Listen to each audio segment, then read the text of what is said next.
రోజు ఈ వీడియోలో అందమైన హెయిర్ బ్యాండ్ని సింపుల్గా ఎలా కటింగు స్టిచ్చింగు చేసుకోవాలో చూపిస్తానండి. చాలా ఈజీగా చేసుకోవచ్చు ఇది మనం. ఇంకా వీడియోలోకి వెళ్ళిపోదాం. అందరికీ నమస్తే, welcome back to my channel. నేను మీ నాగలక్ష్మి. ఇక్కడ మనం క్లాత్ని 2 ఫోల్డింగ్లో తీసుకోవాలి. వీడియోలో చూడండి, అర్థమవుతుంది.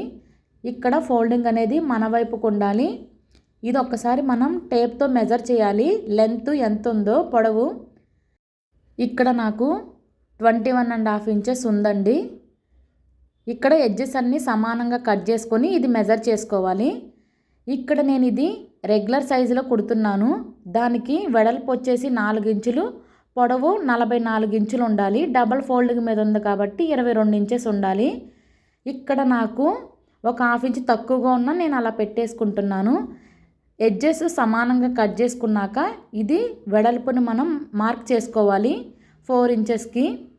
ఇక్కడ బిగినర్స్ ఈ వీడియో చూస్తుంటే ఇలా మార్కింగు నీట్గా ఒక 2-3 పెట్టుకొని స్కేల్ సహాయంతో మీరు దానిని స్ట్రైట్గా డ్రా చేసుకోండి. దానివల్ల మనకి హెచ్చు తగ్గులు లేకుండా నీట్గా వస్తుంది. బిగినర్స్ కూడా చాలా ఈజీగా కొట్టగలరండి. మార్క్ చేసిన విధంగా మనం దీనిని కట్ చేసుకోవాలి. కటింగ్ అయిపోయిందండి చాలా ఈజీగా. ఇప్పుడు దీన్ని ఎలా స్టిచ్ చేయాలో చూద్దాము. ఇక్కడ క్లాత్ అనేది నేను తీసుకున్నది డ్రెస్ మెటీరియల్లోదండి. ఇది ఫ్రంట్ బ్యాక్ నాకు 2 సేమ్గా ఉన్నాయి. డిఫరెన్సెస్ ఏమీ తెలియట్లేదు. ఒకవేళ మీరు తీసుకున్న క్లాత్ డిఫరెన్సెస్ తెలుస్తుంటే, అంటే ఫ్రంట్ బ్యాక్, దీనిని మనం బ్యాక్ సైడ్ మాత్రమే పెట్టి ఇక్కడ వీడియోలో చూపిస్తున్నట్టు ఆ చివరి ఎడ్జెస్ని మాత్రమే మనం స్టిచ్ చేసుకోవాలి. చివరి ఎడ్జెస్ ఇక్కడ పెడుతున్నాను, ఒక్కసారి చూడండి. ఇది స్టార్టింగ్లో దీనిని మనం ఇక్కడ రఫ్ చేసుకోవాలి. దానివల్ల కుట్లు ఊడిపోకుండా స్టిఫ్గా ఉంటుంది. దీన్ని మళ్ళీ ఇంకొక స్టిచ్ వేయాలండి. డబుల్ స్టిచ్ వేయడం వల్ల ఇది ఊడిపోకుండా నీట్గా ఉంటుంది. ఇంకా దీనిని మనం ఇలా కుట్టేసుకోవాలి. ఇప్పుడు దీన్ని మొత్తం ఓపెన్ చేసి వీడియోలో చూపిస్తున్నట్టు ఇలా ఫోల్డ్ చేసుకోవాలి. ఇలా ఫోల్డ్ మధ్యలో దాన్ని చేసుకొని ఇలా లోపలికి పెట్టేసుకొని చివర ఈ 2 ఎడ్జెస్ని కలుపుకొని మనం కుట్టు అనేది వేసుకోవాలి. స్టార్టింగ్లో రఫ్ చేసుకోవాలి. మీరు ఇక్కడ ఇదేనండి మెయిన్ పాయింట్. ఇక్కడ చూసుకోవాలి, లోపల పెట్టిన దాని మీద మనకి కుట్టు పడకూడదు. ఓన్లీ బయట వైపు దాని మీద మాత్రమే స్టిచ్ అనేది పడాలి. ఇక్కడ దీనిని లోపలికి జరుపుకుంటూ ఓన్లీ పై వైపు మాత్రమే వేయాలి. ఇది మనకి ఇక్కడ క్లాత్ అనేది ముందుకు వెళ్ళిపోతున్న కొద్దీ మనం దానిని ఇలా లాగుతూ ఉంటే లోపల దాన్ని మనకు బయటకు వస్తుంది. ఒక్కసారి మీకు ఆ పాయింట్ చూపిస్తాను చూడండి. అలానే ఫ్రెండ్స్, నా వీడియోస్ మీకు నచ్చితే లైక్ చేయండి.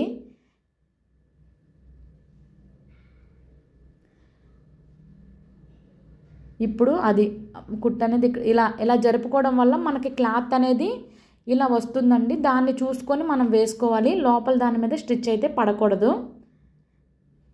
ఇంకెలా స్టిచ్ చేసుకుంటా వెళ్ళాలి. మొత్తం మనకు అవసరమైనప్పుడు క్లాత్ని ఇలా లాగి దాన్ని స్టిచ్ చేసుకుంటా వెళ్ళాలి. ఇక్కడ మెయిన్ పాయింట్ ఏంటంటే ఈ ఎడ్జెస్ మీదే స్టిచ్చింగ్ పడాలి. లోపల క్లాత్ మీద స్టిచ్చింగ్ పడకూడదు. మనకి ఇక్కడ క్లాత్ అయిపోతుంటే మనం దానిని మాత్రం స్లోగానే జరుపుకోవాలి. ఇక్కడ కుట్టిన స్టార్టింగ్ పాయింట్కి వచ్చేస్తున్నప్పుడు కొంచెం గ్యాప్ ఉంచాలండి. ఎందుకంటే ఎలాస్టిక్ ఎక్కించుకోవడానికి మనం లోపల కుట్టిన క్లాత్ను కూడా బయటకు జరపడం కోసం కొంచెం గ్యాప్ ఉంచి లాస్ట్లో మనం దీన్ని ఇక్కడ రఫ్ చేసేసేయాలి. దానివల్ల మనకి స్టిఫ్గా ఉంటుంది. ఒకసారి వీడియోలో చూపిస్తున్నట్టు రఫ్ చేసుకోండి. ఇంక ఇక్కడ రఫ్ చేసేసి ఇక్కడ ఎక్కడైతే గ్యాప్ ఉంచాం కదా, ఆ గ్యాప్ నుండి మనం క్లాత్ని బయటకు లాగాలి. ఇలా మొత్తం నిదానంగా లాగాలి, లేకపోతే క్లాత్ చిరిగిపోతుంది. నిదానంగా లాగి ఇప్పుడు ఇక్కడ హోల్ ఉంది కదా, ఆ హోల్లో మనం ఎలాస్టిక్ని ఎక్కించాలి. ఎలాస్టిక్ లెంత్ వచ్చేసరికి 7 ఇంచెస్ తీసుకోవాలి.